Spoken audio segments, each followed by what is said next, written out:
Hermenêutica, origem e significado. Origem. A origem da palavra hermenêutica provém do grego hermeneuin, tem o sentido de interpretar, explicar.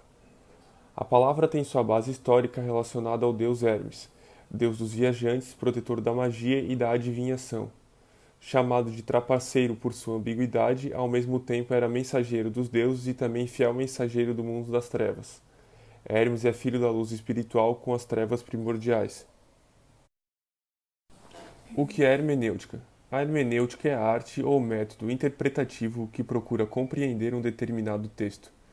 Ela inicialmente consistia em uma metodologia específica para desvendar a escritura sagrada, aparecendo essa palavra textualmente na Bíblia pelo menos 4 vezes. Esta linha de reflexão, também conhecida como filosofia prática, foi desenvolvida principalmente por Hans Georg Gadamer. Ele percebia a prática como uma esfera desvinculada da teoria, mera arte desencadeada por um processo extraído do conhecimento teórico. Ela se diferencia da metafísica ao assumir como qualidade essencial a frônesis, conexão entre o universo racional e a praxis moral, entre o que se passa na consciência e a realidade fora do espírito, baseada na experiência. Para se alcançar a compreensão de um texto, seu significado mais profundo, é necessário investigar os diversos elementos que compõem o nosso processo hermenêutico: o autor, o texto e o leitor. A prática mais convencional para se pesquisar o sentido bíblico, e por extensão o significado de qualquer outro texto pesquisado, é a partir do autor, do que este desejou transmitir, em plena consciência ao elaborar seus escritos. Assim, é importante comparar as várias obras produzidas pelo escritor, para se verificar o que ele disse em diferentes momentos, considerando-se sempre as línguas em que os textos foram criados. Então, agora irei falar sobre os métodos de interpretação clássicos. Começando então pelo método teleológico. O que seria o método teleológico? O método teleológico é um método que se adequa à norma e aos critérios atuais. Já que o direito ele é uma ciência normativa ou finalística, a interpretação dele precisa ser essencialmente teleológica. O método teleológico ele dá relevante valor à finalidade e ao objetivo que a norma tem, procurando entender o seu propósito e as razões dela no ordenamento jurídico. Dessa forma, o intérprete deverá avaliar a finalidade do dispositivo legal. Ele vai precisar verificar se a intenção de inserir aquela norma no ordenamento foi atingida. O método gramatical nada mais é do que uma atividade preliminar da interpretação de um texto, um meio de se tomar um primeiro contato com o texto interpretado. O método gramatical consiste apenas em interpretar com base no que está escrito. Dessa forma, ele é mais restrito por não se ater aos fatos sociais, e insuficiente pelo mesmo motivo. Não pode extrair por completo o que a norma pode oferecer. Vimos que a hermenêutica jurídica tem como finalidade interpretar o que está escrito na lei e não o que o legislador quis dizer ao formulá-la. Ou seja, analisar o que foi dito e não as intenções. Existem diversos métodos clássicos de interpretação para utilizar na norma. No método histórico, a interpretação é possível observar que é utilizado um contexto histórico. Isso quer dizer que situa o texto para o momento atual e não a época em que essa norma, esse texto foi criado. Isso ocorre porque o direito ele existe para regular o tempo atual. Ele não se limita ao tempo passado em que ela foi criada e nem permanece no passado, e sim ela é adaptada. Assim, leva em consideração o contexto de aplicação. A sociedade, como ela muda com o tempo, o texto normativo também se adapta para que ela seja contemplada no presente, já que a norma está conectada com a sociedade atual, né, e não com o passado. O exemplo é o Código Penal vigente. Ele foi promulgado em 1940, numa sociedade em que é totalmente diferente em que a de hoje, né, em que nós possuímos hoje. Só que o código ele se mostra totalmente eficiente e atual. Já no processo genético, é observado que a importância está no processo de criação da norma, que contempla os debates legislativos, as declarações, as doutrinas, ou seja, as ideias em que levaram para a criação daquela norma. Sendo assim, é possível que seja entendido, seja compreendido o sentido genético daquela norma, né? Só que ela não se baseia apenas a exposição desses motivos, mas o estudo ele leva para que seja observado a doutrina da época, os debates, quais ideias que levaram à formação da norma e etc.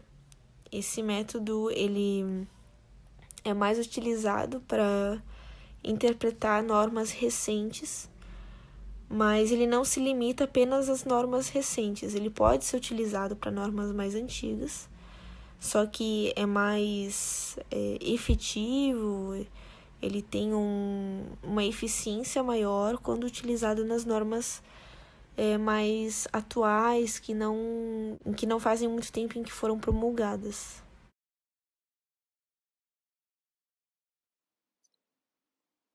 Interpretação lógica.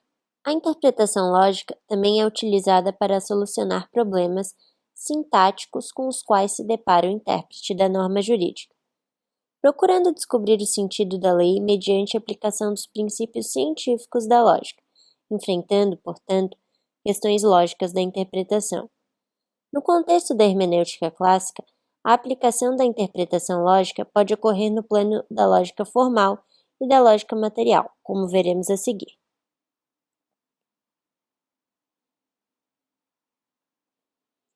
Lógica formal.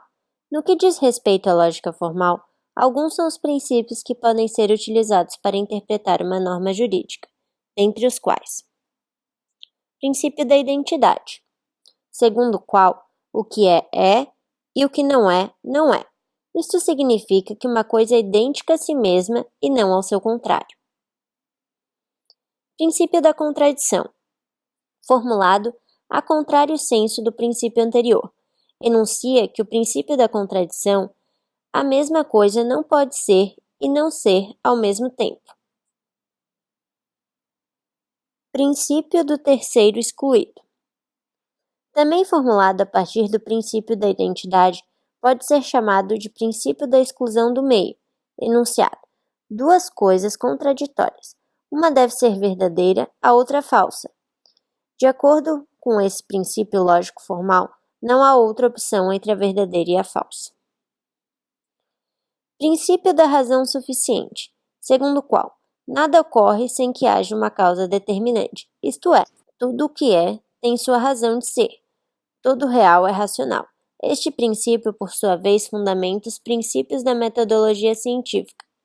Há princípio da causalidade, segundo o qual toda mudança pressupõe uma causa.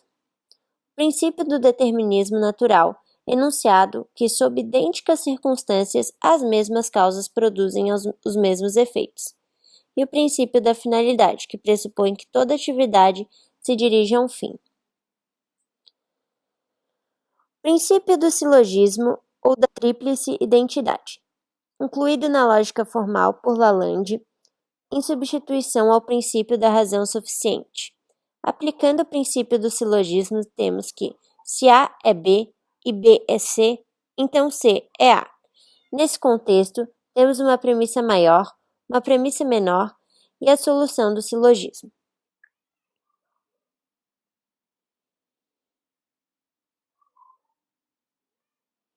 Lógica material.